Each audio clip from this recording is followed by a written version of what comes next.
जिला कुपवाड़ा में line of control के नजदीक इलाके टेटवाल करना में आज पहली बार श्रीनगर मठ के श्री श्री विधुशेखरा भरत जी शंकराचार्य ने शारदा मंदिर का दौरा करके खसूसी पूजा पाठ की। इस मौके पर एक खसूसी तकरीब का इनेकाद किया गया।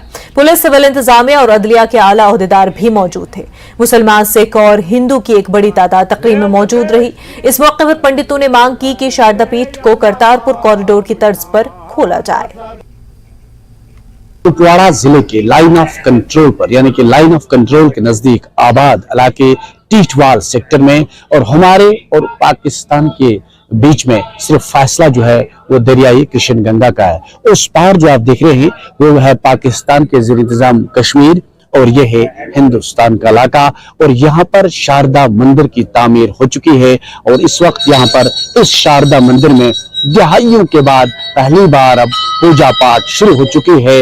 यहाँ पर आज मुख्तलिफ लोग जो हिंदुस्तान से आए हैं वो यहाँ पर जो है पूजा पाठ कर रहे हैं। बड़ी बात यह है कि आज यहाँ पर श्री श्री विधुशेखरा भारतीय जी शंकराचार्य ऑफ सिंघारी मठ, जिन्होंने पहली बार लाइन ऑफ कंट्रोल के इस मंदिर में दस्तक दी, यानी शारदा मंदिर में पहली बार शंकराचार्य जी ने आज पहली बार इस मंदिर में पूजा पाठ की। और यहाँ पर इस वक्त हम कहेंगे कि अकीदतमंदों की एक बड़ी तादाद यहाँ पर मौजूद है और इंतजामिया ने भी पूरी तरह से पुख्ते इंतजाम किए थे शारदा मंदिर की तामीर। और उसके बाद इस वक्त यहाँ पर पूजा पाठ हो रहे हैं। और वो इलाका जो आप देख रहे हैं ये है पाकिस्तान के ज़ेर इंतजाम कश्मीर और ये जो इलाका है ये है टीटवाल सेक्टर, जहाँ पर शारदा मंदिर की तामीर हुई है और इसके साथ यहाँ पर गुरुद्वारे की भी तामीर हो चुकी है।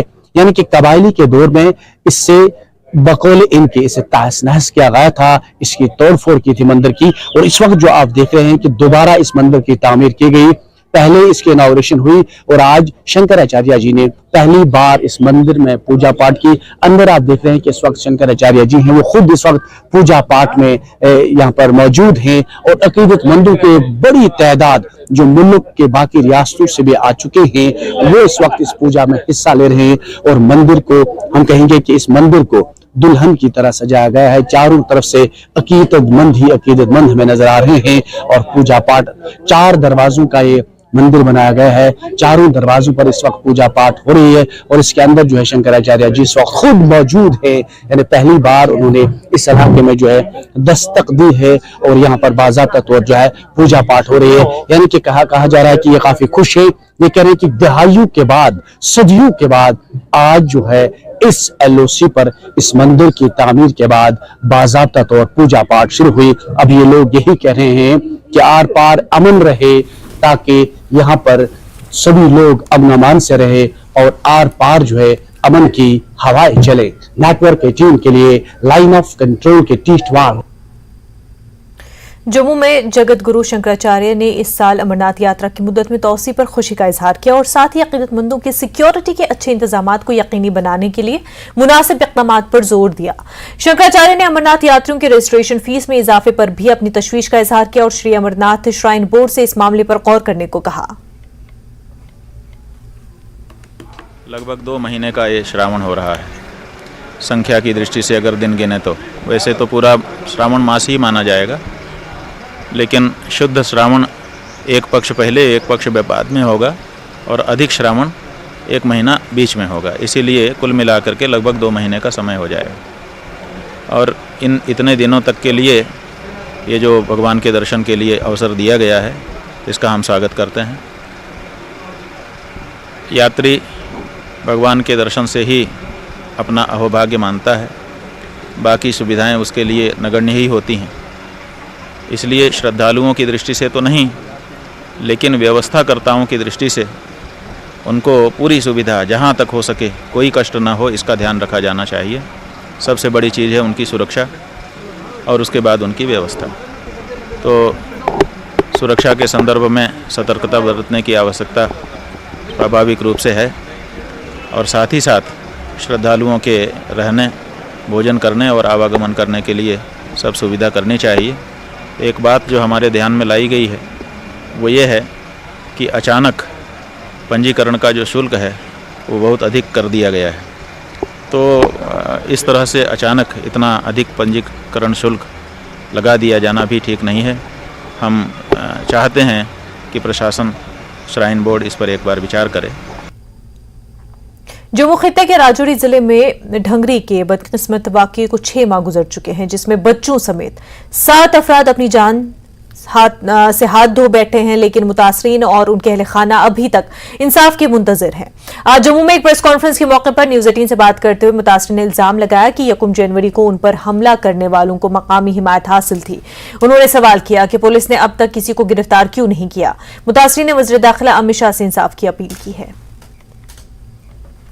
1 जनवरी को इस साल डांगरी में ऐसी घटना हुई जिसने ऐसे जख्म दिए उन फैमिलीज़ को जिनके घर के जो है सदस्यों को उस दिन मौत के घाट उतारा गया आतंकवादियों की तरफ से। हालांकि उसके बाद कंडी इलाके में जो एक आतंकवादी को ढेर किया गया, उसके बाद पुंछ के इलाके में एक आतंकवादी को ढेर किया गया और बताया ये गया कि जिसने डांगरी की जो घटना अंजाम दी थी ये वही आतंकवादी गुट था। हमारे साथ जो विक्टिम्स की फैमिलीज़ हैं वो मौजूद हैं, इनसे जानेंगे।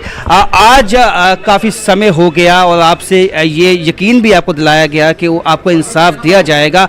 आपको लगता है कुछ हद तक जो आपको इंसाफ है मिल पाया है और अब आप क्या चाहते हैं, सरकार से सीधी मांग क्या है? हमारी सरकार से यही मांग है कि हमें बच्चों का न्याय चाहिए, हमें कुछ भी नहीं चाहिए। देखो हमारे 2 बच्चे थे, हमारे दोनों बच्चों को उन्होंने मार दिया। ऊपर से हमारे घर में जो आईडी लगाई है, हमारे घर को भी उन्होंने समझौता उड़ा दिया। हमारा पूरा जो घर है वो पूरा डैमेज कर दिया है इन्होंने। देखो हमें कुछ भी नहीं सरकार से चाहिए, हम सरकार से कुछ भी नहीं मांगते हैं, सिर्फ अपने बच्चों का इंसाफ मांगते हैं कि हमें बच्चों का इंसाफ मिलना चाहिए। क्यों मेरे बच्चों को इन्होंने मारा? देखो डांगरी में और गाँव भी थे, हमारे घर में क्यों आए? अगर मिलिटेंट थे तो दाएँ बाएँ किसी को क्यों नहीं मार सकते? देखो 6:45 बजे हमारे घर में ये डांगरी में उन्होंने ये हादसा किया। 6:45 बजे, 7:15 बजे अभी कोई मंदिर में जा रहा था, किसी घर में खाना भी नहीं बना था। देखो वो मिलिटेंट आए कहाँ से इतने जल्दी? वो किसी के घर में थे ना, जिनके घरों में थे उनको, हमें उनके घरों के लिए क्यों नहीं बता रहे कि इन घरों में थे? जो जिन घरों में थे उनके आदमी को क्यों नहीं पकड़ रहे हैं? उनके अगर हमारे बच्चे गए हैं तो उनको क्यों बचा रहे हैं?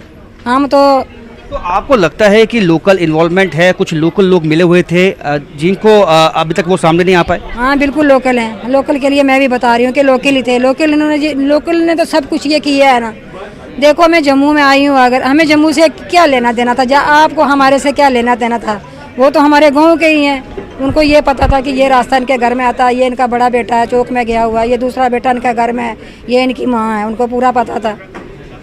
तो आपको आज भी लगता है कि जो आतंकवादी कंडी में जिसको अभी हाल ही में सेना ने मारा है, क्या ये वही आपको लगता है कि जिस तरह से आपने रात के वक्त उस आतंकवादी का जो चेहरा है देखा था, आपको मिलता जुलता हुआ दिखाई दिया? नहीं, मैं पहचान नहीं सकती। देखो उसने मास्क डाला हुआ था पूरा ब्लैक वाला, ये उसने वर्दी लगाई हुई थी, वो पूरी आर्मी की वर्दी थी। जो शूज़ डाले हुए थे वो डीएम शूज़ थे ब्लैक वाले, तो मैं पहचान नहीं पाई। मुझे जोरी एसएसपी साहब ने भेजा था एक पुलिस ऑफिसर को घर में, बोला कि आप पहचान करने के लिए आओ।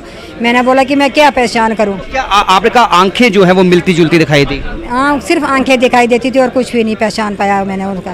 पहचान पाई आंखों से? नहीं, आंखों से मैं कुछ भी पहचान नहीं पाती। अब आप आगे क्या सोचती है, क्या आप करेंगी? क्योंकि पहले ही गृह मंत्री ने भी आपको यकीन दहानी दिलाई है कि इस मामले में जो दोषियों को है बख्शा नहीं जाएगा।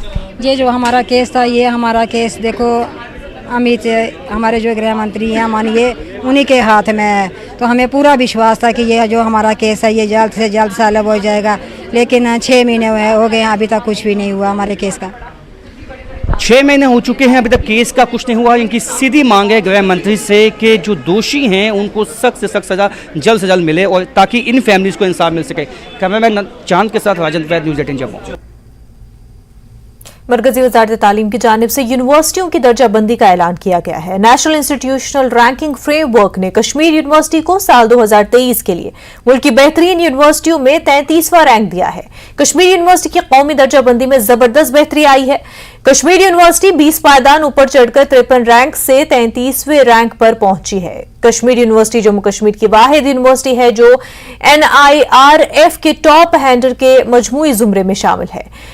कश्मीर यूनिवर्सिटी के vice chancellor professor Nilofer Khan ने यूनिवर्सिटी के faculty, non teaching staff, research scholars और तलबा को मुबारकबाद पेश की और उनकी मेहनत को सराहा।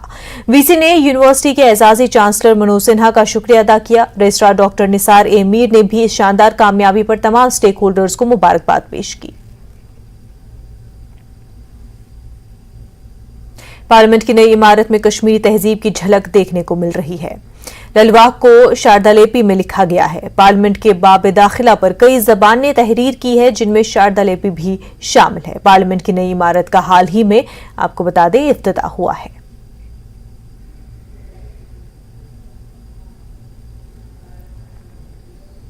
Delhi Amritsar Katra express way 670 kilometre का प्रोजेक्ट जारी है। यह सड़क दिल्ली की बहादुरगढ़ बॉर्डर से जम्मू कश्मीर, कटरा, हरियाणा और पंजाब से जोड़ेगी। इसमें एक सुपर सेक्शन होगा जो नकोदर, राजा सांसी, अमृतसर में वाक़ श्री गुरु रामदास जी बैनुल-अक़वामी हवाई अड्डे से जोड़ेगा। दिल्ली से कटरा जाने के लिए फिलहाल 14 घंटों का वक्त लगता है। यह सड़क तामीर होने के बाद 14 घंटों का सफर 6 घंटों में मुकम्मल होगा। इस प्रोजेक्ट में trauma centre, ambulance, fire brigade, traffic police, बस पे, ट्रक स्टॉप, रिफ्रेशमेंट के साथ तफरीही सहूलियात भी होंगी। भारतमाला परियोजना के एक हिस्से के तौर पर तामीर किए जाने वाले प्रोजेक्ट पर 35,000 करोड़ की लागत मुतवक्का है। जम्मू के मकामी लोगों ने हुकूमत से सड़क को बगैर किसी ताखीर के मुकम्मल करने का मुतालबा किया है। उनका कहना है कि इस सड़क के मुकम्मल होने के बाद मईशत को फरोग देने में मदद मिलेगी और वैष्णो देवी के यात्रियों को भी काफी आराम मिलेगा। अगर हम पिछले कई सालों की बात करें तो सेंट्रल गवर्नमेंट ने रोड कनेक्टिविटी पे बहुत ज़्यादा ध्यान दिया है और जगह जगह पर अगर पूरे इंडिया की बात करें तो रोड कनेक्टिविटी को मज़ीद मजबूत किया गया है। जो 4 लेन्स थे उनको 6 लेन है, 8 लेन किया गया है। जो 2 लेन थे उनको 4 लेन किया गया है। इसी तरह की एक प्रोजेक्ट जो है सेंट्रल गवर्नमेंट ने, जो आप मेरे पीछे देख रहे हैं, अभी इसका काम शदमद से चल रहा है। ये दिल्ली अमृतसर कटरा एक्सप्रेसवे का काम चल रहा है इस रोड का, और ये तकरीबन 35,000 करोड़ रुपए का प्रोजेक्ट है जिस पे काम बहुत तेज़ी से चल रहा है। डिस्टेंस कम होगी दिल्ली टू कटरा। आपको क्या लगता है कितना फ़ायदा होगा? सर फ़ायदा तो होगा। एक्चुअली जो सेंट्रल गवर्नमेंट का प्रोजेक्ट चल रहा है ये तो फ़ायदे के लिए ही है। आम मानस को भी इस चीज़ का फ़ायदा मिलेगा और जो दुकानदार हैं उनको भी फ़ायदा मिलेगा। बट फ़ायदा तब मिलेगा जब ये पूरा कंप्लीट होगा। इस टाइम में मसला सर ऐसा चल रहा है कि दुकानदार सफ़र तो कर रहा है हर एक चीज़ से, महंगाई का भी सफ़र है। बट अगर हम ओवरऑल देखें तो जो सेंट्रल गवर्नमेंट की अभी स्कीम है बेटर देन, हर एक के लिए अच्छा है। जो पहले हमारे गाड़ी चलती थी वो फ्लाईओवर से निकल जाती थी, अभी जो यात्री गाड़ी है वो नीचे से जाएगी, उससे हमारा भी फ़र्क पड़ेगा, हमें काम करने का उससे बहुत फ़र्क पड़ेगा क्योंकि यात्री गाड़ी नीचे रुकेगी, उससे घाक आएगा।